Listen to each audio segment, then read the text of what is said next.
नमस्कार. आपल्या अभ्यास वर्गाला आपण सुरुवात करूया. सुरुवातीला जयश्री ताई सोनी यांना मी विनंती करते की त्यांनी अभंग म्हणावा आणि आपल्या अभ्यास वर्गाला सुरुवात करावी.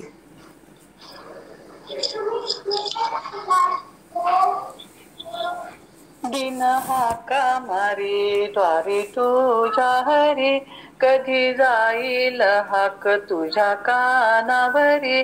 नको अंत पाहू जीव घाबरला, नको अंत पाहू जीव घाबरला. किती विनवू तुला रामा दया घना, किती आळवू तुला रामा दया घना. विषयाने मला दिन केले भारी, तुझ वीण आता सांगा कोण तारी. पाही पाही प्रभो आलो शरण तुला, पाही पाही प्रभो आलो शरण तुला. किती विनवू तुला रामा दया घना, किती आळवू तुला रामा दया घना. पापी अजामिया मुक्त केले कोणी, गणिका गजेंद्रासी उद्धरिले कोणी. उपेक्षिसी काय दीन उपेक्षिसी काय दीन बाळता. किती विनवू तुला रामा दया घना, किती आळवू तुला रामा दया घना. म्हणवितो तुझा ब्रिज राखे हरी, ठेवी चरणावरी नको लोटू दुरी. अपराधी जरी मी काय भारी तुला, अपराधी जरी मी काय भारी तुला. किती विनवू तुला रामा दया घना, किती आळवू तुला रामा दया घना. ऐकोनिया दिन वाणी गुरु राये, नाभी नाभी ऐसे उभारो निभाहे. राम पाठ करी भय नाही तुला, राम पाठ करी भय नाही तुला. किती विनवू तुला रामा दया घना, किती आळवू तुला रामा दया घना. ऐसा दीन दयाळ सांगा कोण दुजा, गोरकली माझी मोक्ष केला सोपा. दीनदास म्हणे राम नाम बोला, दीनदास म्हणे राम नाम बोला. किती विनवू तुला रामा दया घना, किती आळवू तुला रामा दया घना.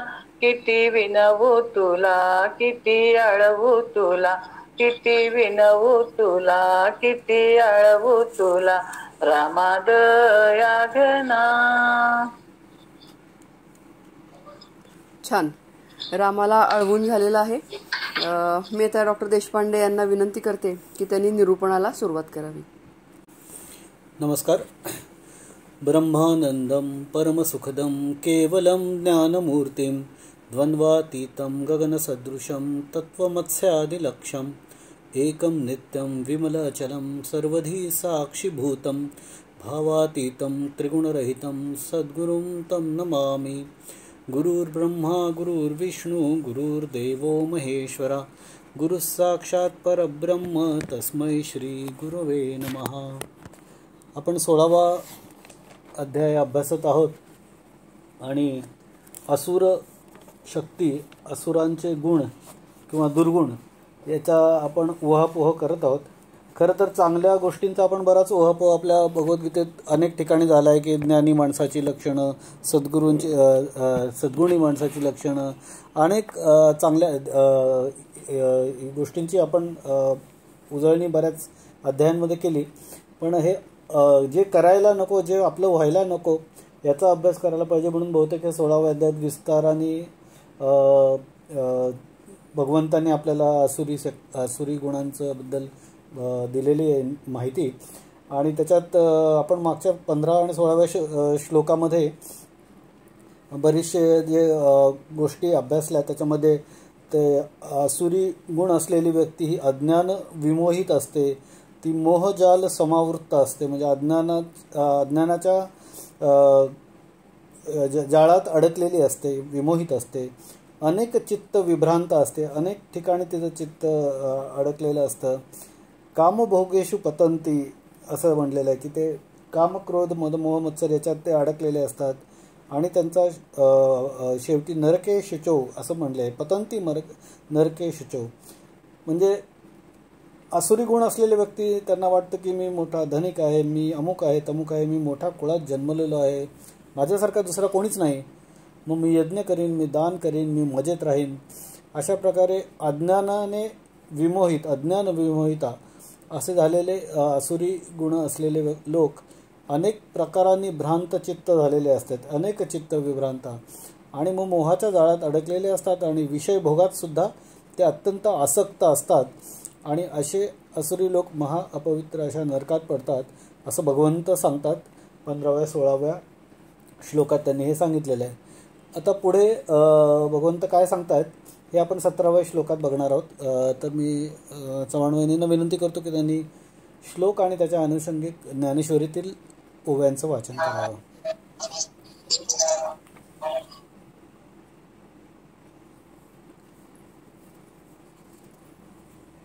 चव्हाण वहिनी आहेत?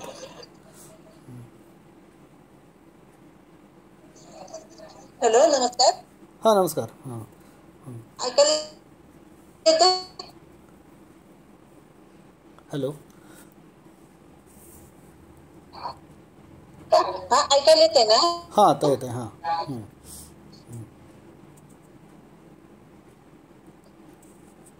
हॅलो, आवाज येत नाहीये. हस्तब्धा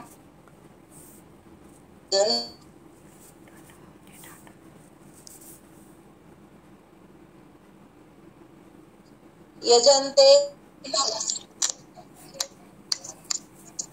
तैसे आपण मानिता महंतपण उगतीय साधारण गर्वे केणे.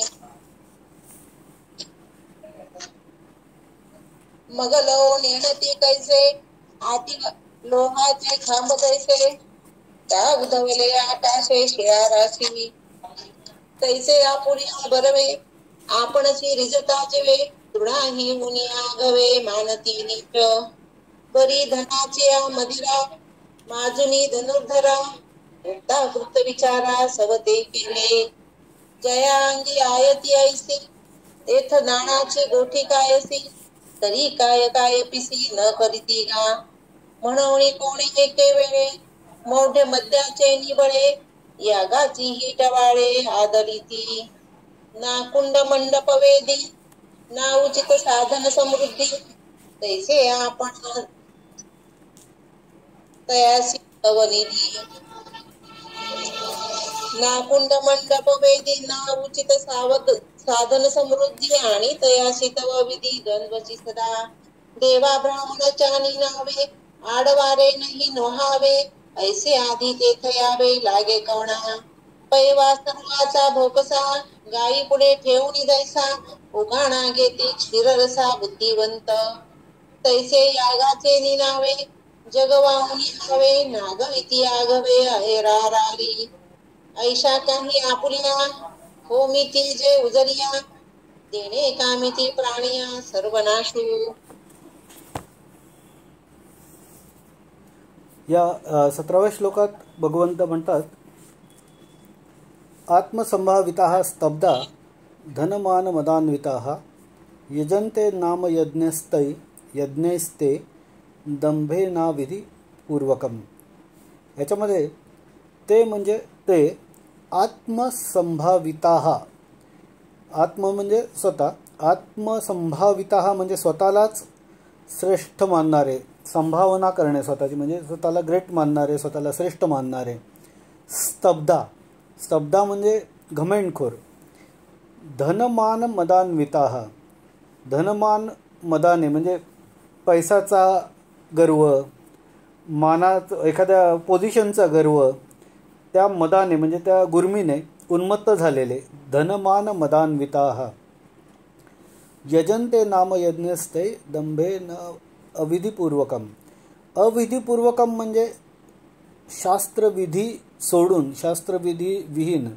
नामयज्ञैस्ते म्हणजे नामयज्ञ हे म्हणजे नाममात्र यज्ञ करून दंभेन यजनते म्हणजे दांभिकपणे यजन करतात. आता याचा अर्थ काय, हा ब्रेकअप आपण वाचला.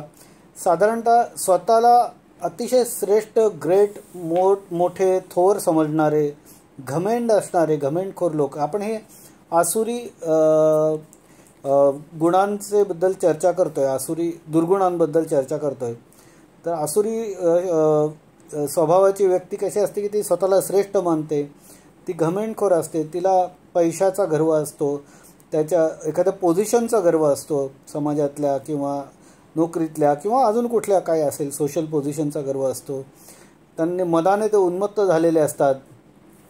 मग त्या काळाच्या पोझिशनप्रमाणे भगवंतांनी सांगितलं की ते काय करतात की ते यज्ञ करतात, पण ते नाममात्र करतात. त्याच्यात शो ऑफ जास्ती असतो, दिखावा जास्ती असतो.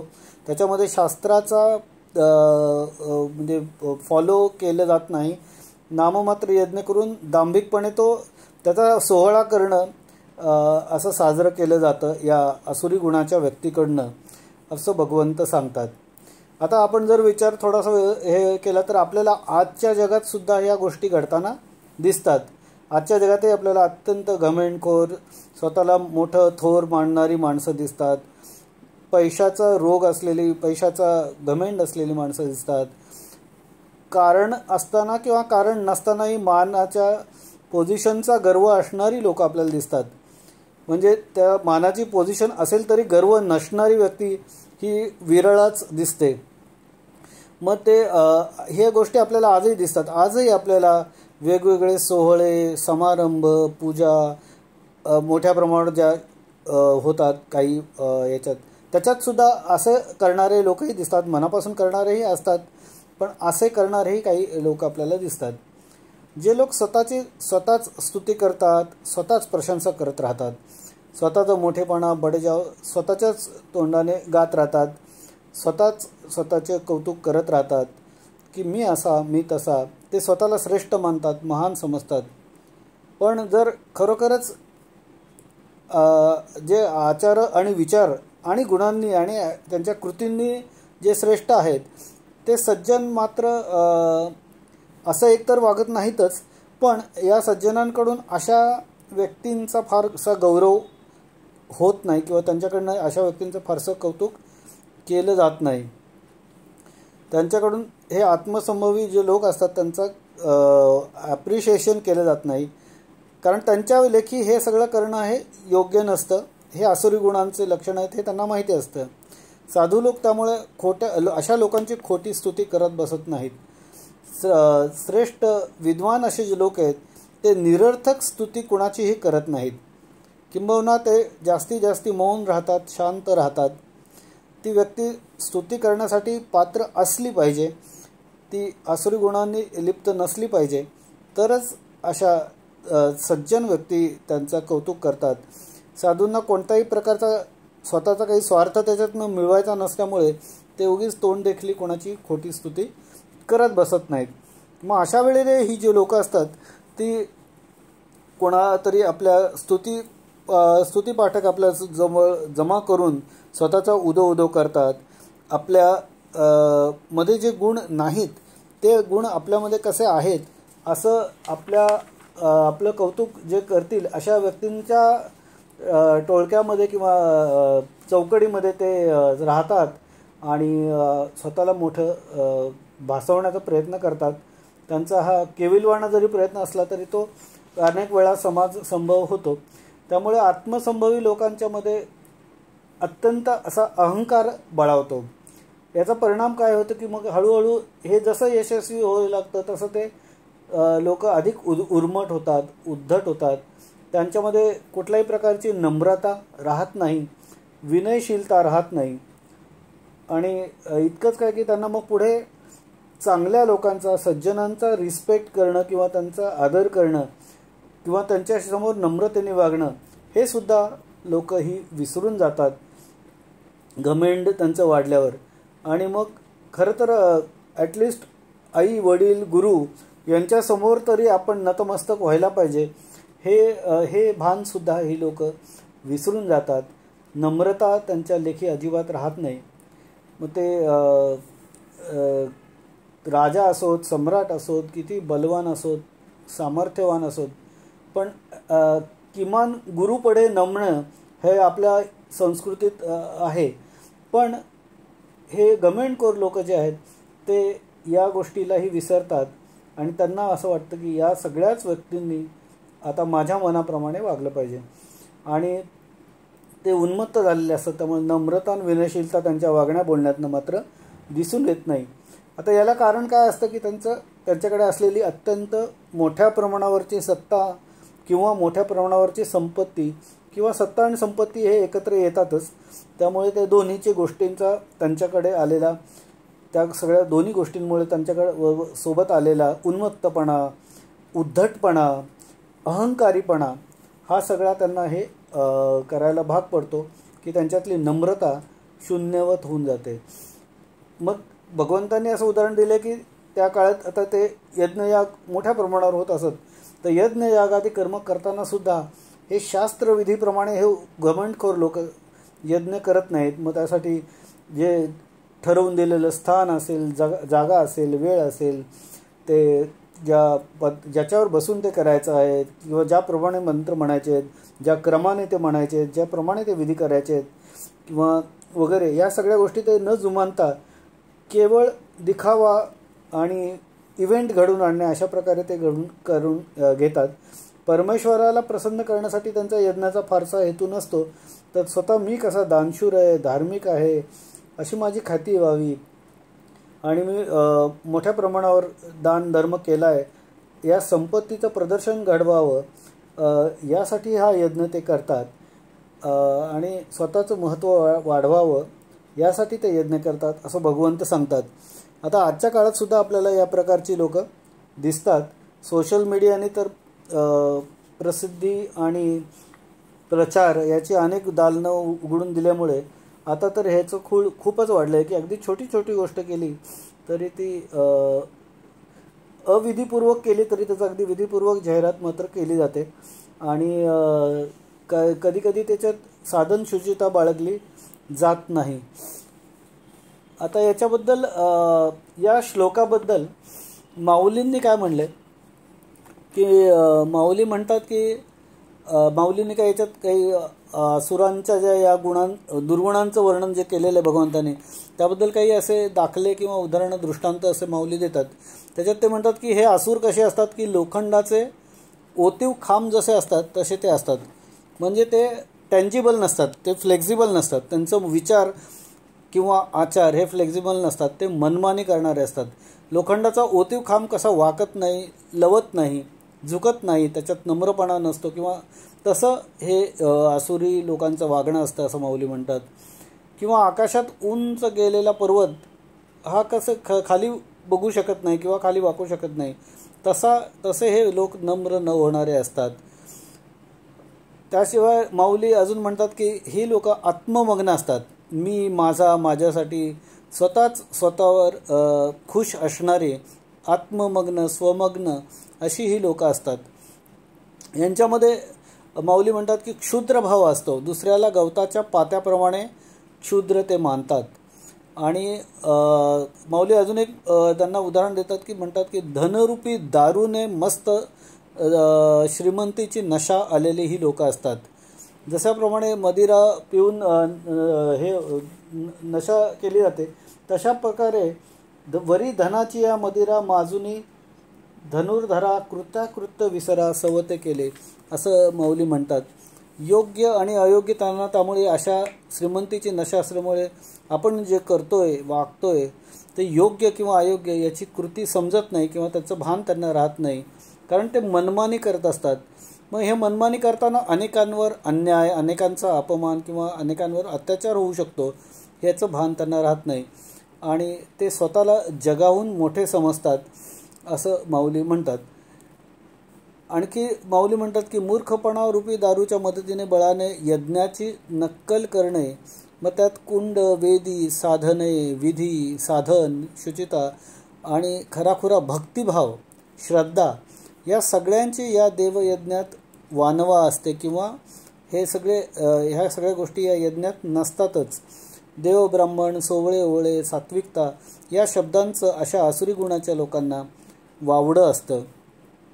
आणखी माऊली या श्लोकाबद्दल विवेचन करताना पुढे म्हणतात की वासरू मेलेल्या गायीच्या समोर भुसा भरून भुशाचं पोतं किंवा भोत किंवा पुतळा बनवून ठेवणारे आणि तिला जास्तीत जास्त पिळून गाईला कासेत असेल नसेल तेवढं दूध काढून घेणारे जसे लोक असतात, तसे हे आसुरी गुणाचे लोक असतात की जे एखादी गोष्ट करतात ती दिखाव्यासाठी आणि त्याच्यातनं मॅक्झिमम बेनिफिट काय मिळवायचा प्रयत्न ते करतात. त्याच्यातनं जास्तीत जास्त काय फायदा करून घेता येईल यासाठी ते प्रयत्न करत असतात अनेक वेळा. आणि याबद्दल आणखी माऊली म्हणतात की इच्छा धरून यज्ञ करणं हे सुद्धा एक आसुरी गुणाचं लक्षण आहे. आज इच्छा धरून यज्ञ करणं म्हणजे पूर्वी पुत्र व्हावा म्हणून यज्ञ केला जायचा, विजय व्हावा एखाद्या गोष्टीत म्हणून यज्ञ केला जायचा, किंवा अनेक गोष्टींचं काहीतरी टार्गेट ठेवून काहीतरी इच्छा कामना ठेवून यज्ञ करणं म्हणजे भगवंताला स्मरून भगवंताला पूजन करण्यासाठी यज्ञ करणं ही गोष्ट वेगळी, आणि एखादी गोष्ट मला मिळावी, मी मोठा व्हावा किंवा मला हे मिळावं ते मिळावं यासाठी जे यज्ञ केलं जातं तो यज्ञ हा सद्गुणी किंवा चांगला सात्विक यज्ञ होऊ शकत नाही असं माऊली त्यांच्या त्यांच्या ओव्यांमधनं सांगतात. ते माऊली म्हणतात की असे लोक जे यज्ञ करतात आसुरी प्रवृत्तीचे ते आहेर घेऊन यज्ञाच्या निमित्ताने आहेर घेऊन पुन्हा जगाला लुटतातच. म्हणजे ते दानधर्म काय करतात पण आहेर घेऊन जगाला लुटत बसतात. आणि आणखी एक त्या काळात होणाऱ्या यज्ञामधली जे दुष्प्रथा कदाचित म्हणता येईल की होम हवन देवासाठी करायचं आणि प्राण्यांचा बळी द्यायचा. तर हे असं होणं म्हणजे हे पण आसुरी प्रवृत्तीचंच लक्षण आहे असं माऊली त्यांच्या याच्यातनं म्हणतात ओव्यांमधनं की हे असं करणं म्हणजे शेवटी हा पण एक प्रकारे हेच आहे की आसुरी प्रवृत्तीचाच भाग आहे की ऐशी काही आपुलिया होमिती जे उजरिया तेणे कामिती प्राणिया सर्वनाश. म्हणजे प्राण्यांचा सर्वनाश करून माझ्या भक्तीचं मी डेमॉन्स्ट्रेशन करीन तर असं होऊ शकत नाही. म्हणजे किंवा असं जर केलं तर ते सत्प्रवृत्तीचं लक्षण होऊ शकत नाही, ते हे आसुरी प्रवृत्तीचंच लक्षण होऊ शकेल असं माऊली या श्लोकाबद्दल म्हणतात. मी तरुण वहिनींना विनंती करतो की 18व्या श्लोकाचं आणि त्याच्या अनुषंगिक ओव्यांचं वाचन त्यांनी करावं. अहंकारं बलं दर्पं कामं क्रोधं च संश्रिता मामात्मपरदेहेषु प्रद्विषन्तोऽभ्यसूयका. मग पुढा भेरी निशाण लावणी ते दीक्षितपण जगी फोकारिती आण बाव वाव वाव. तेव्हा महत्वे तेणे अधमा गर्वा चढे महिमा जैसे लेवे दिदले तमा काजळाचे. तैसे मौढ्य घणावे औद्धत्व उंचावे अहंकार दुणावे अविवेकुही. मग दुजयाची भाष नुरवावया निशेष बळी पणाधिक होय बळ. ऐसा अहंकार बळा झालिया एक वळा दर्प सागरू मर्याद वेळा सांडून येते. मग ओसंडिले नि दर्पे कामाही पित्त कृपे तया धगी सैंघ पळिपे क्रोधाग्नी तो. तेथ उन्हाळा आगी खरमरा तेला तुपाचिया कोठारा लागला आणि वारा सुटला जैसे. तैसा अहंकारू बळाला दर्पू काम क्रोधी गुढरा या दोहीचा मेळू झाला जयाच्या टाही. ते आपुलिया सवेशा मग कोणी कोणी हिंसा या प्राणिया ते विदेशा न साधिकी गा. पहिले तव धनुर्धरा आपुलिया मांस रुधिरा वेचू करीती अभिचारा लागोनिया. तेथ जाळीती जिये देहे या माझी जोमी आहे तया आत्मया मज घाये वाजती ते. आणि अभिचार की तिही उपद्रवी जेतुले काही तेथ चैतन्य मी पाही सिणू पावे. आणि अभिचारा वेगळे विपाये जे अवगळे तया टाकीती इटाळे पैशून्याची. सती आणि सत्पुरुष दानशीळ याज्ञिक तपस्वी अलौकिक संन्यासी जे. का भक्त हन महात्मे ये माझी निजाची धामे निर्वाळली होमधर्मे श्रोतादिकी. तया द्वेषाची नि काळ कुटे बासटोनी तिखटे बोलांची सदटे सुती कांडे.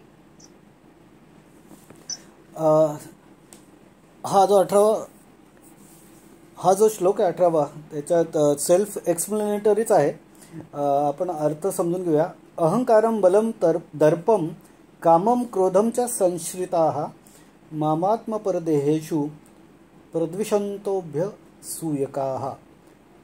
म्हणजे काय तर अहंकारम बलम दर्पम कामम च क्रोधम संश्रिताः.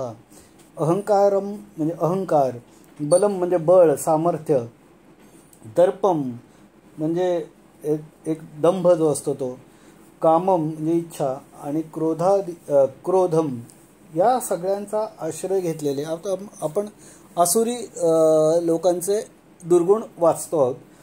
अहंकार असतो त्यांच्याकडे, बल दर्प काम क्रोध यांचा सगळ्यांचा एक मिक्सचर त्यांच्याकडे असतं. आत्मपरदेहेषु माम प्रद्विषंतः. आत्म म्हणजे स्वतःचं, परदेहेषु म्हणजे दुसऱ्याचा देह. स्वतःच्या आणि अन्य देहांच्या मध्ये निवास करणाऱ्या माम प्रद्विषंतः या म्हणजे त्यांच्या आणि इतरांच्या देहांच्या मध्ये जो निवास करणारा ईश्वर आहे, परमेश्वर आहे. माम म्हणजे परमेश्वर, भगवंत सांगतायत आपल्याला की माम प्रद्विषंतः म्हणजे प्रत्येकात्म स्वरूप असलेला जो परमेश्वर आहे याचा ते द्वेष करतात किंवा अवहेलना करतात, किंवा अभ्यसूयकाः म्हणजे साधू पुरुषांची अवहेलना करतात, त्यांची निंदा करतात, अवहेलना करतात. आणि स्वतःबद्दल मात्र अहंकार असतो त्यांना, स्वतःच्या बळाचा गर्व असतो. स्वतः मी केलं ते, मी हे केलं, मी केलं त्याचा त्यांना अभिमान असतो, दुराभिमान असतो. काम आणि क्रोध तर त्यांच्यामध्ये ठासून भरलेलं असतं. असे हे आसुरी संपत्तीचे लोक, आसुरी लोक. अहंकार बल दर्प काम क्रोध आदींच्या अधीन होऊन हे आसुरी लोक त्यांच्या देहामध्ये आणि इतरांच्या देहामध्ये पण जो परमेश्वर वसलेला असतो खरं तर त्याचा द्वेष करतात, किंवा त्याला इग्नोर करतात, किंवा त्याला सप्रेस करतात. इतकंच नव्हे तर आपल्या संपर्कात येणाऱ्या साधू पुरुषांचाही ते द्वेष अवहेलना करतात, त्याचा रिस्पेक्ट ते ठेवत नाहीत. कारण त्यांचं मन सारखं म्हणत असतं की मी मी मी म्हणतो तोच खरं, मी माझा गोष्ट, माझी गोष्ट. म्हणजे अहंकार त्यांच्यात दडपून भरलेला असतो. ही अहंकाराची वृत्ती त्यांच्यामध्ये असल्यामुळे आणि त्यामुळे ते इतर ज्या चांगल्या कदाचित प्रवृत्ती त्यांच्यामध्ये थोड्याफार प्रमाणात असतील त्या सगळ्या दबून जातात. मी श्रेष्ठ आहे, मी कुलीन आहे, मी अमुक आहे, मी सर्वज्ञ आहे, मी धार्मिक आहे, मीच सर्वोत्तम आहे, आय एम द बेस्ट. हा जो अहंकार आहे हा अहंकार त्यांना अज्ञानातून किंवा अविद्येतून निर्माण झालेला असतो. आणि ॲक्च्युली हे सर्व त्यांच्यामधल्या वर्तनाचं, दोषांचं आणि अनर्थ प्रवृत्तींचं कारण असतं असं वाटतं. आणि त्यामुळे त्यांना पुढे जाऊन त्यांना पुढच्या जन्मात किंवा त्या जन्मातच पुढे कष्ट दुःख मिळत असतात. आणि त्यांच्या संपर्कातल्या अनेकांना त्याच्यामुळे दुःख कष्ट हे मिळत असतात. या अहंकारामधनंच त्यांना काम क्रोध हे पण दुर्गुण त्यांच्यामध्ये विकसित होतात. आणि त्यामुळे स्त्रीभोग किंवा इतर प्रत्येक गोष्टीची कामना त्यांच्या मनात निर्माण होते. मला हे हवं ते हवं, प्रत्येक गोष्ट त्यांची सगळी पंचेंद्रिय ज्ञानेंद्रिय कर्मेंद्रिय सगळं सारखं काहीतरी मागत असतात. आणि त्याच्यावर त्यांचा कंट्रोल अजिबात नसतो आणि ते सारखं त्यांच्या मागण्या पुरवण्यासाठी प्रयत्न करत असतात. त्यामुळे कामाने प्रेरित झाल्यामुळे दुसऱ्याचा पराभव करायचा, दुसऱ्याचा नाश करायचा आणि आपल्या ज्या ज्या इच्छा भोग वासना आहेत त्या सगळ्या पुऱ्या करायच्या, यासाठी त्यांचा देह झटत असतो. त्यासाठी त्यांचा स्वतःचं सामर्थ्य किंवा बळाचा ते चांगला वापर नाही करत तर दुरुपयोग करतात. त्याच्यातनं त्यांना गर्व निर्माण होतो. आपण हे असे विलन आपल्या इतिहासाच्या पानोपानी बघितलेले आहेत. 2000 वर्षांच्या इतिहासात आपण अनेक भारतावर राज्य करायला आलेले परकीय चक्र, याच्यात त्यांनी केलेल्या अन्याय, या सगळ्या गोष्टी आपल्याला विदित आहेतच की हे सगळे याच्यातनंच आले होते. किंवा आपल्या पुराणांमध्ये, आपल्या धार्मिक ग्रंथांमध्ये सुद्धा अशा प्रकारच्या प्रवृत्ती आपण बघितलेल्या आहेत. आणि त्यांना नष्ट करण्यासाठीच पुन्हा पुन्हा भगवंतांना पृथ्वीवर यावं लागलेलं होतं त्यांचा अतिरेक झाल्यावर. त्यामुळे हे जे अशी भोगवादी विचाराचे आसुरी प्रवृत्तीचे लोक असतात त्यांच्यामध्ये सदाचार धर्म या गोष्टी काही दिसून येत नाहीत. त्यांच्यामध्ये दिसून येतो तो अनाचार, अनीती म्हणजे वाईट कसं वागावं, चुकीचं कसं वागावं, अधर्माने कसं वागावं या प्रवृत्ती त्यांच्यामध्ये सारख्या दिसून येतात.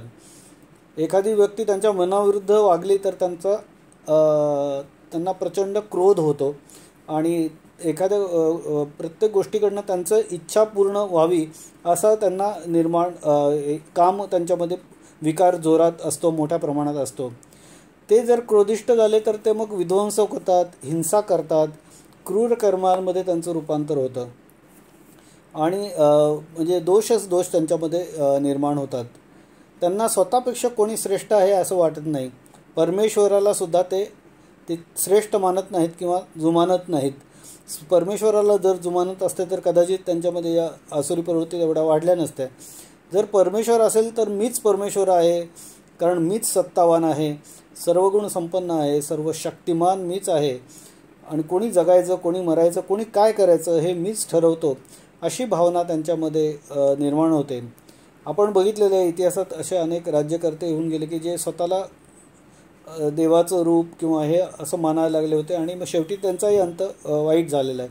त्यामुळे हे आसुरी प्रवृत्तीचे लोक त्याच्या देहामध्ये किंवा दुसऱ्यांच्या देहामध्ये खरं तर एक प्रत्येकामध्ये वसलेला जो ईश्वरी अंश आहे त्याचा ते तिरस्कार करतात, द्वेष करतात किंवा त्याला पूर्णपणे डावलतात, इग्नोर करतात. म्हणजे त्याचं अस्तित्व ते मानत नाहीत किंवा त्यांच्या ते लक्षातच येत नाही, कारण त्यांच्यामध्ये सगळं अहंकार, कामक्रोध हे इतक्या मोठ्या प्रमाणात ॲक्टिव्ह असतात की त्यांना या गोष्टीकडे त्यांचं लक्ष जात नाही की काही चांगली गोष्ट आपण आयुष्यात करावी. त्यामुळे परमेश्वराने सांगितलेल्या चांगल्या मार्गावर जाणं किंवा धर्माने वागणं किंवा अनुष्ठान करणं हे त्यांना जमत नाही. त्याचं ते उल्लंघन करतात, म्हणजे परमेश्वराचा एक प्रकारे द्वेष करतात किंवा नास्तिक होऊन राहतात. या उलट आणि त्यामुळे इंद्रियाचे भोग ते भोगत राहतात, मनसोक्त भोग घेत राहतात आणि त्यांना वाटतं की जीवनाचं हेच प्रयोजन आहे, जीवन हे याच्यासाठीच आहे आणि मी माझ्या इच्छेप्रमाणे सारखं सगळं जीवन जगत राहीन, खात राहीन, पीत राहीन, मजा करत राहीन. आणि त्यामुळे मनाने, शरीराने आणि बोलण्यातून ते सतत अशा प्रकारे ॲग्रेसिव्ह, हिंसक राहतात आणि ते रिस्पेक्ट किंवा आदर या गोष्टी त्यांच्याकडे दिसून येत नाहीत. ते सदैव कदाचित लोकांचा अपमान, निंदा करतात, त्यांना छळ करतात, त्यांचे सद्गुण, श्रेष्ठत्व ते काही जाणत नाहीत. समोरच्या व्यक्तीमधले असलेला चांगुलपणा त्यांना कधी दिसून येत नाही. त्यामुळे साधूंचा नाश करायला हे ते मागे पुढे पाहत नाहीत आणि धर्माचं निर्दालन, धार्मिक व्यक्तींचं निर्दालन करण्याचंही पाप त्यांच्या हातून घडतं. आणि मग अशा लोकांबद्दल आता माऊलींनी काय म्हणलं ते बघूया की असुर आपले मोठेपण पुढे पुढे करतात असं माऊली म्हणतात. म्हणजे प्रत्येक ओकेजनला आपण बघतो की आपण ज्या गावात राहतो, वेगवेगळ्या गावांमध्ये, प्रत्येक शहरामध्ये आपण दिसतो की ओकेजनला वेगवेगळे फ्लेक्स लागतात. प्रत्येक सण उत्सवात फ्लेक्स राहतात. दहीहंडीला, गणपतीला, नवरात्रीला, याला त्याला, या कार्यक्रमाला, त्या कार्यक्रमाला स्वतःचा मोठेपणा मिरवणं. त्यामुळे मी केले म्हणजे गर्व आणि दंभ हा मनुष्यामध्ये वाढलेला दिसतो या ना त्या कारणाने आणि त्याच्यातनंच आसुरी प्रवृत्ती वाढत जाते. माऊलींनी याला काय उदाहरण दिलं आहे की अशा प्रकारे आसुरी प्रवृत्ती ज्यांच्याकडे असते त्यांनी त्यांच्या ज्या कृती असतात, ॲक्टिव्हिटी असतात, त्याच्यातनं असं होतं की काळ्याकुट्ट अंधाराला जणू काजळाचे लेप द्यावेत असंच कर्म त्यांच्याकडनं घडतं. म्हणजे एक आधीच काळाकुट्ट अंधार आहे आणि त्याला काजळाचा जर लेप दिला तर काय होईल, तर अधिकच काळाकुट्ट होईल अंधार.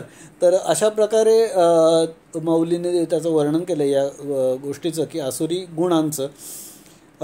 माऊली म्हणतात की आसुरी या गुणांमुळे मूर्खपणा दृढ होतो, उद्धटपणा वाढतो, अहंकार, अविचार हा दुप्पट होतो, अविवेक हा दुणावत जातो. आणि मग अशा आसुरी प्रवृत्तीला काय वाटतं की आपले सोडून कोणाचंच नाव निघू नये. त्याला आसुरी प्रवृत्ती मध्ये अहंकार आणि बळ हे एकत्र येतं आणि त्याच्यातनं उन्मत्तपणा दिसून येतो. मग या उन्मत्तपणाचा समुद्र किनारा टाकून बाहेर पडतो असे माऊली म्हणतात की हा अहंकार आणि बळांच्या लाटांनी उन्मत्तपणाचा समुद्र जो असतो तो किनारा सोडून, त्याचं जे आहे रेस्ट्रिक्शन ते सोडून तो बाहेर पडतो आणि मग तो सगळ्यांना म्हणजे सुनामी सारखं सर्वांना तो त्याच्या दुष्परिणामांनी हे करतो, ॲफेक्ट करतो. मग कामभावना निर्माण होतात.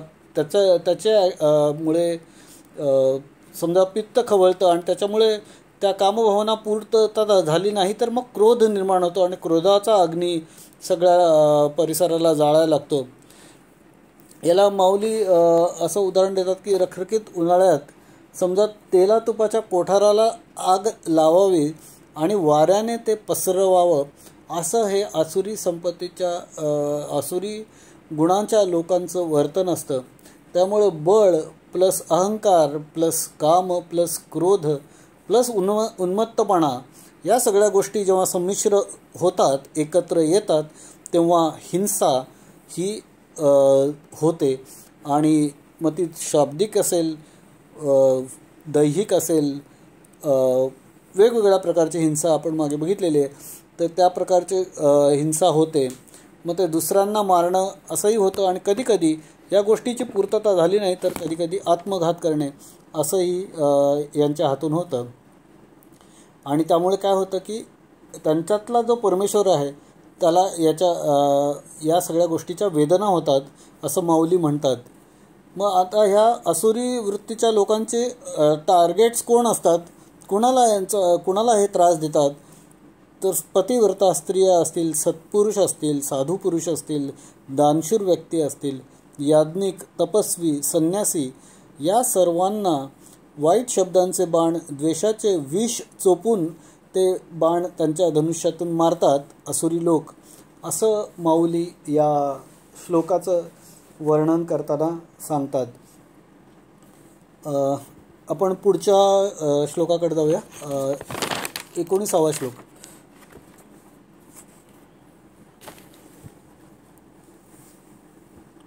चव्हाण वहिनी पुढचा श्लोक आणि त्याचं ओव्यांचं वाचन. 19वा. द्विषतः क्रूरान् संसारेषु नराधमान् क्षिपाम्यजस्मन् अशुभामान् असुरेष्वेव योनिषु. ऐसे आगवाची परी प्रवर्तले माझ्या वैरी, तया पापिया जेमी करी ते पायी कापा. तरी मनुष्य देहाचा तागा घेऊनी रुसती जे जगा, ते पदवी हिरवणी पैगा ऐसे ठेवी. जे क्लेश गावीचा उकरडा भवपुरीचा पानवडा, ते तमोयोनी तया मुढा वृत्तीचे दे. मग आहाराचे निनावे तृणही जेथ नुगवे, ते व्याघ्र वृश्ची काढवे तैसी ये करी. तेथ क्षुधा दुःखे बहुते तोडूनी खाती आपण या ते मरमरो मागुते होतची असती. कापुला गरजळाळी जाळीती अंगाची पेंदळी, ते सर्पची करी बिळी निरुंदला. परी घेतला श्वासू घापे, घेतुले नाही मापे विसावा. तया नोटा नाटोपे दुर्जनाची, ऐसे नी कल्पांची आकोडी. गणिता ही संख्या थोडी, ते तुला वेडून काढी क्लेशोनी तया. तरी तयासी जेथ जाणे, तेथेची हे पाहिले पेणे. ते पाहुणी एरे दारुणे, न होती दुःखे. भगवंत या काही श्लोकांमधून आपल्याला जेव्हा आसुरी व्यक्तींच्याबद्दल सांगतात तेव्हा इतक्या डिटेलमध्ये वर्णन ऐकून आपल्याला थोडंसं अस्वस्थ व्हायला होतं की इतका चर्चा आपण करतोय निगेटिव्ह गोष्टींची.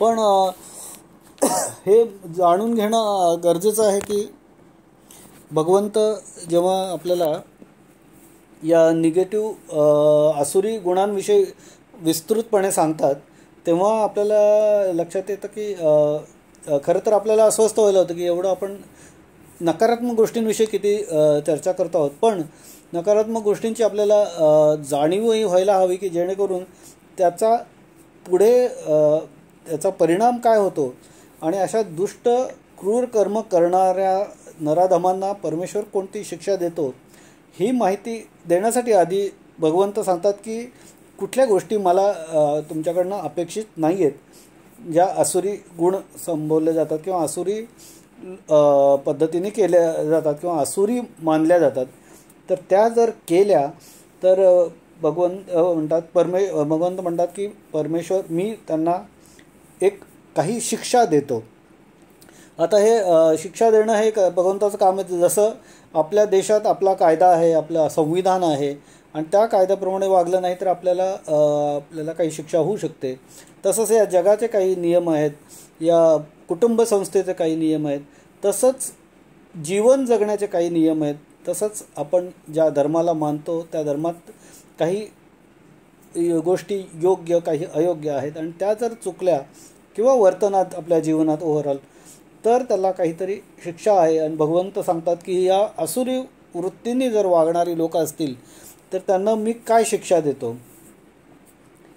मग ते म्हणतात तानहम द्विषतः क्रूरान संसारेषु नराधमान क्षप्राम्यजस्त्र शुभानाम सुरीश्वेश्व योनिषु. म्हणजे काय तर तान द्विषतः अशुभान क्रूरान नराधमान, त्या द्विषतः दुष्ट पापाचारी क्रूरकर्मी म्हणजे क्रूरान म्हणजे क्रूर वृत्तीच्या, नराधमान म्हणजे नराधम असलेल्या म्हणजे माणूस आहेत पण अधम आहेत, अहम म्हणजे मी, संसारेषु या संसारामध्ये, अजस्त्राम आसुरीषु योनिषु एव क्षिपामी, पुन्हा पुन्हा आसुरी योनीमध्ये, आसुरीषु योनिषु एव क्षिपामी, क्षिपामी म्हणजे टाकतो. मी अशा आसुरी वृत्तीच्या लोकांना त्यांच्या पापाची शिक्षा म्हणून त्यांना आसुरी योनीमध्ये पुन्हा पुन्हा टाकून देतो असं भगवंत सांगतात. अशा प्रकारच्या ज्या द्वेष करणाऱ्या, अशुभ कर्म करणाऱ्या क्रूर नराधमांना मी परमेश्वर पुन्हा पुन्हा नरकप्राप्तीच्या मार्गामध्ये असणाऱ्या आसुरी योनीमध्ये फेकतो, असा या श्लोकाचा शब्दशः अर्थ आहे. आता ही आसुरी लोक परमेश्वराची सत्ता मानत नाहीत. परमेश्वराने दिलेला जो कंडक्ट ऑफ लाईफ आहे किंवा वे ऑफ लाईफ आहे, सन्मार्ग जो आहे, जीवनक्रम आचरायचा, त्याच्या विरोधाने हे वागतात. ते नास्तिक असतात, ते स्वतःमधले आणि सृष्टीमधला भगवंताचा अंश जाणत नाहीत. ते सन्मार्गाने चालणाऱ्या चांगल्या लोकांना, साधूजनांना, धार्मिक वृत्तीच्या लोकांनाही मानत नाहीत, त्यांचा द्वेष करतात, त्यांना त्रास देतात. त्यामुळे ते लोक दया, सत्य, शौच, आचार वगैरे या ज्या दैवी संपत्ती म्हणल्या जातात ह्या त्यांच्याकडे नसतात. दयाबुद्धी नसते, सत्याने वागणं नसतं, आचार शुद्ध नसतात, साधन शुचिता, व्यवहार शुचिता त्यांच्याकडे नसते. त्यामुळे माणुसकी हा प्रकार त्यांच्याकडे थोडक्यात नसतो. त्यामुळे ते सतत अशुभ, अमंगल आणि क्रूर, विध्वंसक अशाच कामांचं आचरण करतात किंवा कर्माचरण करतात, अनुसरण करतात आणि आसुरी संपत्तीने युक्त होतात. व मनुष्य शरीर मिळूनसुद्धा अशा प्रकारे हीन पद्धतीने, निकृष्ट पद्धतीने कर्म करत रममाण होणाऱ्या या आसुरी प्रवृत्तीच्या लोकांना भगवंत नराधम म्हणतात.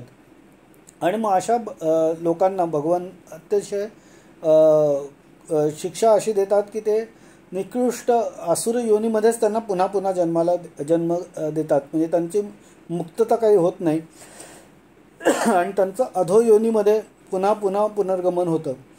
म्हणजे कुत्रा, मगर, सर्प, सिंह, पिशाच्य योनीमध्ये ते पुन्हा पुन्हा जन्माला येतात आणि त्यांच्या क्रूर कर्मानुसार मनुष्य जन्मापेक्षा असलेल्या अधम योनीमध्ये त्यांना पुन्हा पुन्हा जावं लागतं.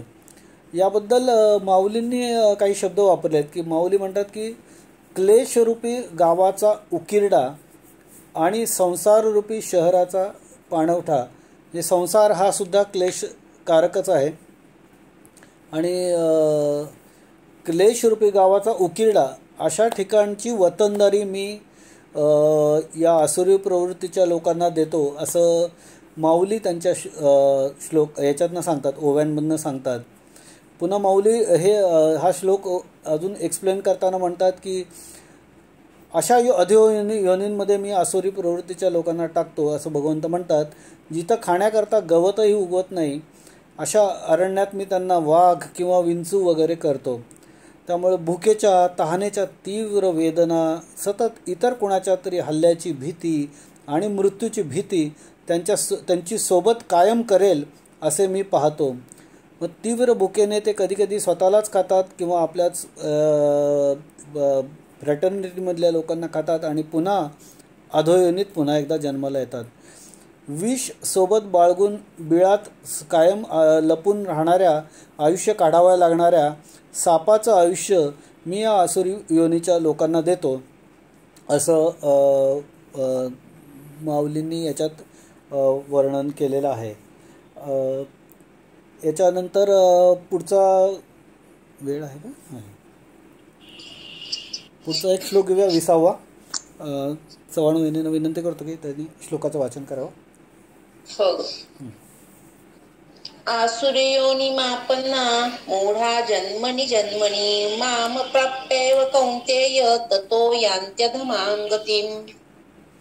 या ठायवरी संपत्ती ते आसुरी अधोगती अवधारी जोडिली तिही पाठी व्याघ्रादी तामसा योनी तो आळू माळू ऐसा देहाधाराचा उसासा आथी जोही तोही मी ओल्हावा हिरे मग तमची होती एकसरे जेथे गेले अंधारे काळवंडयजे याची पापा चिळसी नरक घेती विवसी क्षीण जाय मूर्छी क्षीण क्षीणे जेणे मळू जेणे मैळे तापू जेणे पोळे जयाचेनी नावे सळे भयाभय महाभय पापा जयाचा कंटाळा उपजे अमंगळा विटाळू ही विटाळा बिये जया ऐसे विश्वाचे या ओखटेया अधमजे धनंजया ते होती भोगुनिया तामसा योनी आहा सांगता वाचा रडे आठविता मन खिरडे कटारे मुखी केवडे जोडिले निरय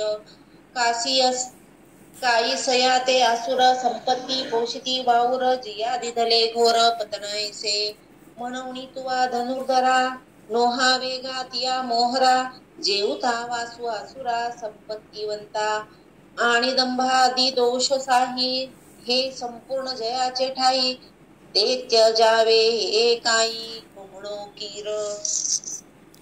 धन्यवाद. आसुरी योनी मापन्ना मूढा जन्मनी जन्मनी माम प्राप्यैव कौन्तेय ततो यान्त्यधमां गतिम. हे कौन्तेया, हे कुंतीपुत्र अर्जुना, मूढा ते मूढ म्हणजे कोण? आसुरी प्रवृत्तीचे लोक. जन्मनी जन्मनी प्रत्येक जन्मामध्ये आसुरीम योनीम आपन्नाः आसुरी योनीला प्राप्त होतात. माम अप्राप्य मला प्राप्त न होता आसुरीम योनी आपन्नाः आसुरी योनीला प्राप्त होतात. तत् अधमाम गतिम एव यान्ति त्याहूनही अत्यंत अधम गतीलाच ते प्राप्त होतात. हे जे आसुरी संपत्तीचे मूढ अविवेकी लोक असतात ते प्रत्येक जन्मामध्ये हळूहळू अधम गतीकडे वाटचाल करतात असं भगवंत अर्जुनाला सांगतात.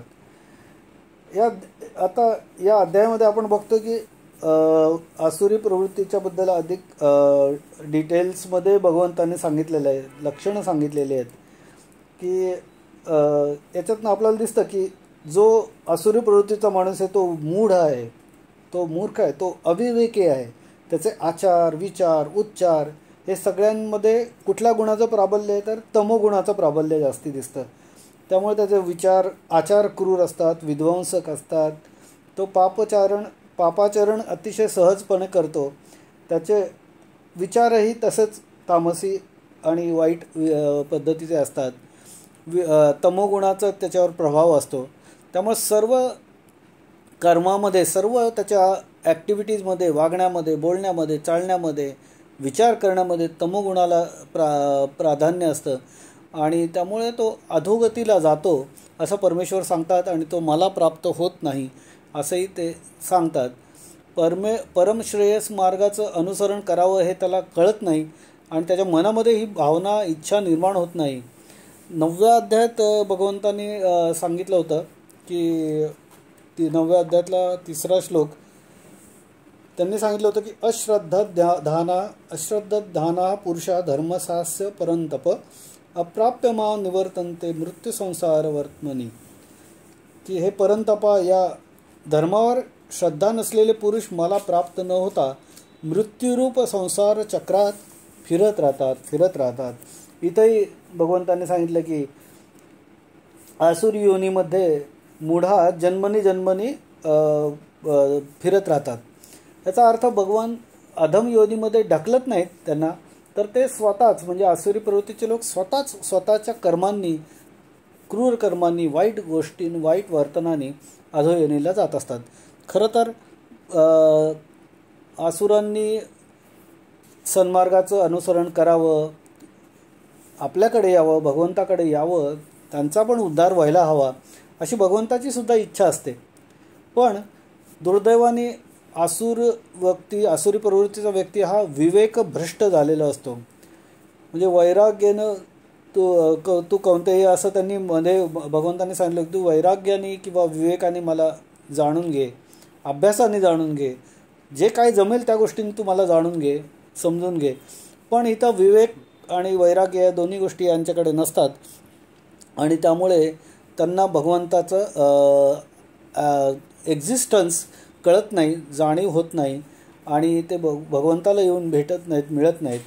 विवेक भ्रष्ट होतात, मोहाच्या अधीन होतात. त्यामुळे त्यांना स्वतःचा उद्धार व्हावा ही इच्छासुद्धा त्यांच्यामध्ये राहत नाही. ते अतिशय व्यावहारिकपणे आयुष्य जगतात आणि स्वार्थीपणे आयुष्य जगतात आणि जे काही आहे ते मी, माझा, माझ्यासाठी ह्याच्यामध्येच त्यांचं आयुष्य निघून जातं. त्यामुळे भगवंतसुद्धा त्यांना काही मदत करू शकत नाहीत, हेल्प आउट करू शकत नाहीत. आसुरी मार्ग आणि परमेश्वराचा मार्ग हे अतिशय दोन वेगवेगळे हायवेज आहेत. त्याच्यामध्ये पॅरलल काही पोस्ट नाही, पॅरलल जागा नाही. त्यामुळे ते एकमेकांना हे रस्ते काही येऊन मिळत नाहीत. त्यामुळे आसुरी शक्ती आणि राक्षसी वृत्तीचे लोक पुनरपि जननम पुनरपि मरणम असं करत या चक्रामध्ये भरडून निघतात. त्यांचं सारखं अधःपतन होतं आणि ते टाळता येत नाही. आपल्या या 16व्या अध्यायात 4थ्या श्लोकापासून साधारणतः 20व्या श्लोकापर्यंत आसुरी संपत्ती भगवंतांनी अतिशय स्पष्ट करून सांगितली आणि सांगितलं की हे सगळं अनर्थाचं मूळ आहे. आणि त्याचं जे बेसिक जे 3 मूळ दोष आहेत, काम, क्रोध आणि लोभ, त्याविषयी त्यांनी 21व्या श्लोकात सांगितलं. आणि तो 21वा श्लोक जो आहे तो खरं तर म्हणजे गीतेचे जे सार असलेले काही ठरलेले श्लोक आहेत त्या पद्धतीचाच तो एक श्लोक आहे. तो आपण पुढच्या ह्याच्यात घेऊया. फक्त आत्तापर्यंत जे आपण आसुरी प्रवृत्तीविषयी वाचलं त्याविषयी या 20व्या श्लोकाविषयी माऊलींनी काय म्हणलं ते एकदा बघूया. माऊली या 20व्या श्लोकाविषयी म्हणतात की या आसुरी संपत्तीच्या योगाने अधोगती या लोकांना मिळते. व्याघ्र किंवा इतर काही तामसी योनीमध्ये त्यांना विसावा असतो आणि तो ओलावाही मी हिसकावून घेतो असं भगवंत म्हणतात, असं माऊली सांगतात. आणि ते अंधाराच्या मूर्ती बनून राहतात ही आसुरी लोक. आणि जिथं अंधारही गेल्यावर काळवंटतो अशा ठिकाणी ते जाऊन बसतात असं माऊली सांगतात. आसुरी प्रवृत्तीच्या लोकांचं पुढे काय होतं तर ते अंधारातसुद्धा अंधाराच्या मूर्ती बनतात आणि अंधारसुद्धा जिथं काळवंटतो अशा ठिकाणी त्यांची बोळवण होते.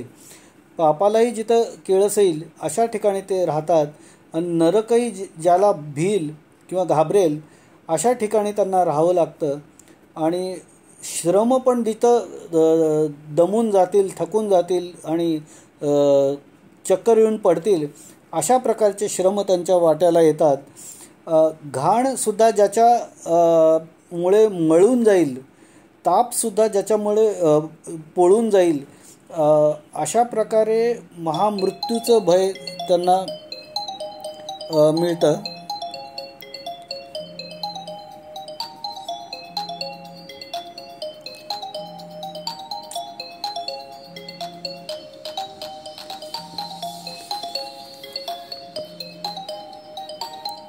एक मिनिट.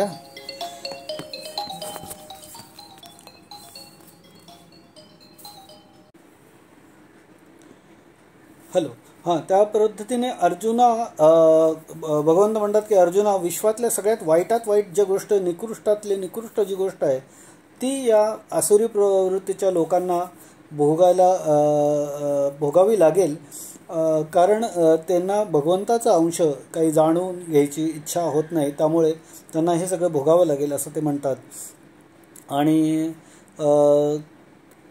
याबद्दल विनोबा भावे यांनी खूप छान असं हे केलेलं आहे की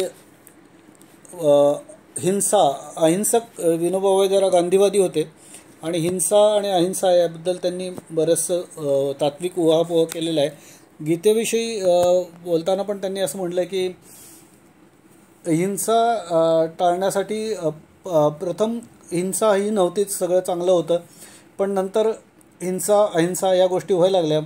मग समजा 4 वर्ण निर्माण झाले, तर क्षत्रियांनी सर्वांचं रक्षण करावं असं ठरलं आणि मग क्षत्रियांच्याकडून हिंसा खूप होऊन इतर सर्व वर्गांवर जेव्हा दडपण यायला लागलं, तेव्हा परशुरामाने पृथ्वी निशस्त्रीय क्षत्रिय करण्यासाठी पुन्हा हिंसेचाच आधार घेतला आणि 21 वेळा त्यांनी निक्षत्रिय जरी पृथ्वी केली तरी ही हिंसा काही थांबली नाही.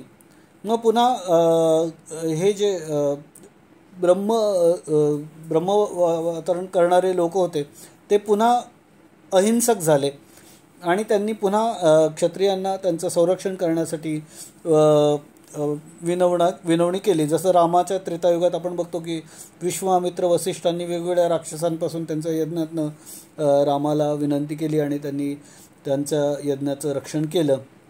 अशा म्हणजे त्यांनी पुन्हा हिंसेचा आधारच घेतला, फक्त ती त्यांनी स्वतः केली नाही, तर ती परभारे हिंसा म्हणजे रामाकडनं प्रोटेक्शनचं म्हणजे कवच, सुरक्षा कवच त्यांनी घेतलं. अशा प्रकारे पण अहिंसा त्यांनी राबवण्याचा प्रयत्न केला. अलीकडच्या काळात गांधीजींनी जर आपल्यावर कोणी अन्याय केला तर तो सहन करा, एक गाल पुढं करा, एक गाल मारलं तर दुसरा गाल पुढे करा, अशा प्रकारची पण हिंसा म्हणजे सहन करण्यातनं अहिंसा राबवण्याचं काउन्सिलिंग लोकांना केलं. अशा हे वेगवेगळ्या प्रकारे हिंसा ही समाजातनं नष्ट झाली नाही, फक्त त्याच्यापासून आपण दूर असणं, जवळ असणं एवढीच गोष्ट राहिली. आता आपण सध्या बघतो आहोत की आपलं काही दोष नसतानाही आपल्या देशावर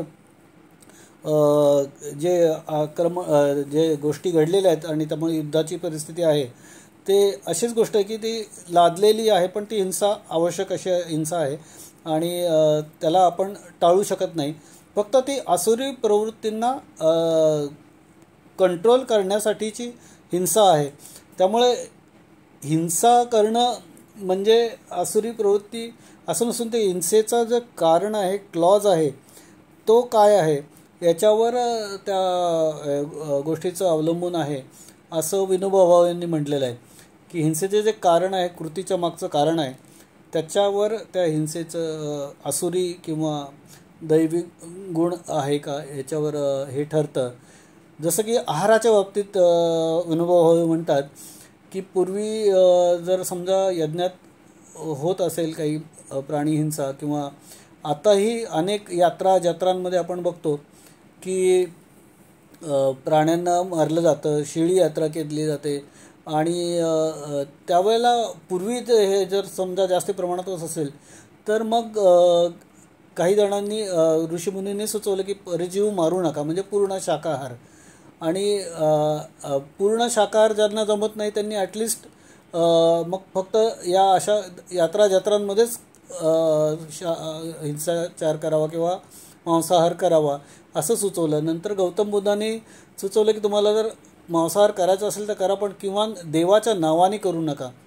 आणि पुढे आता पुढच्या या अनेक पिढ्यांमध्ये अनेक लोक खूप शुद्ध शाकाहारीसुद्धा आहेत आणि आताच्या काळात व्हेगन लोकंसुद्धा आहेत जी प्राणीजन्य दूध पण खात नाहीत, चपलाही घालत नाहीत चामड्याच्या, किंवा कुठल्याही प्राणीजन्य गोष्ट वापरत नाहीत, खात नाहीत, पित नाहीत, असेही शुद्ध आहाराची सवय असणारे लोक आत्ताच्या काळात आहेत. तर मग याच्यामध्ये जे सात्विक वृत्तीचा दिसणारा जो परिपाक आहे तो कसा असावा याबद्दल विनोबा भावे म्हणतात की प्रत्येक गोष्टीमागेची आपली हेतू जो आहे आणि आपण त्यावेळेला भगवंताचं या सगळ्या गोष्टी करताना कशा प्रकारे आठवण ठेवतो किंवा ठेवत नाही याच्यावर आपलं हे या गोष्टीचं सात्विकत्व अवलंबून असतं असं विनोबा भावेंनी याबद्दल म्हटलं आहे. आणि पुढचा जो 21वा श्लोक आहे त्याच्यात मला वाटतं याचं बरंचसं सार आणि त्याच्या पुढच्या काही श्लोकांमध्ये या दैवासुर संपत्ती विभाग योगाचं सार भगवंतांनी आपल्याला सांगितलेलं आहे. ते आपण पुढच्या अभ्यास वर्गाच्या भागात घेऊया. आज मी आता इथंच थांबतो. सर्वांना नमस्कार. मी तावरे मॅडमना विनंती करते की त्यांनी आरती म्हणावी. ओम जय भगवद गीते, ओम जय भगवद गीते. हरिः कमल विहारिणी, हरिः कमल विहारिणी, सुंदर सुपुनीते. ओम जय भगवद गीते. धर्म सुमर्म प्रकाशिनी, कामासक्ति हरा, मैया कामासक्ति हरा. तत्वज्ञान विकाशिनी, तत्वज्ञान विकाशिनी, विद्या ब्रह्म परा. ओम जय भगवद गीते. निश्चल भक्ति विदायिनी, निर्मल मलहारी, मैया निर्मल मलहारी. शरण रहस्य प्रदायिनी, शरण रहस्य प्रदायिनी, सब विधि सुखकारी. ओम जय भगवद गीते. राग द्वेष विदारिणी, कारिणी मोद सदा, मैया कारिणी मोद सदा. भव भयहारिणी तारिणी, भव भयहारिणी तारिणी, परमानंद प्रदा. ओम जय भगवद गीते. आसुर भाव विनाशिनी, नाशिनी तमरजनी, मैया नाशिनी तमरजनी. दैवी सद्गुणदायिनी, दैवी सद्गुणदायिनी, हरिरसिका सजनी. ओम जय भगवद गीते. समता त्याग सिखावनी, हरिमुख की बानी, मैया हरिमुख की बानी. सकल शास्त्र की स्वामिनी, सकल शास्त्र की स्वामिनी, श्रुतियों की रानी. ओम जय भगवद गीते. दया सुधा बरसावनी, मातु कृपा कीजे. हरिपद प्रेम दान कर, हरिपद प्रेम दान कर, अपनो कर लीजे. ओम जय भगवद गीते. ओम जय भगवद गीते. ओम जय भगवद गीते. हरिः कमल विहारिणी, हरिः कमल विहारिणी, सुंदर सुपुनीते. ओम जय भगवद गीते. ओम जय भगवद गीते. आता विश्वात्मके देवे, येणे वाग्यज्ञे तोषावे. तोषोनी मज द्यावे, पसाय दान हे. जे खळांची व्यंकटी सांडो, दया सत्कर्मी रती वाढो.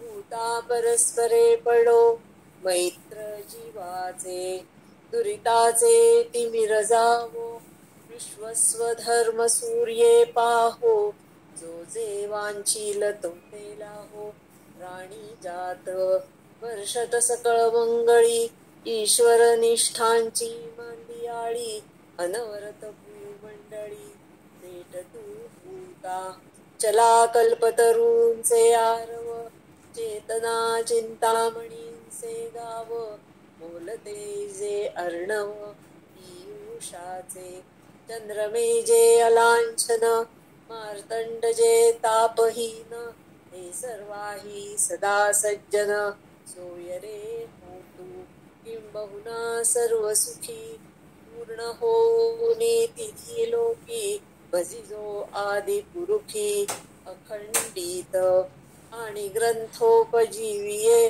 विशेषी लोकी इये दृष्टादृष्ट विजये होआ वेजी तेथ म्हणे श्री विश्वेश्वरावो हा होईल दान पसावो येणेवरे ज्ञान दे सुखिया झाला सुखिया झाला सुखिया झाला पंढरीनाथ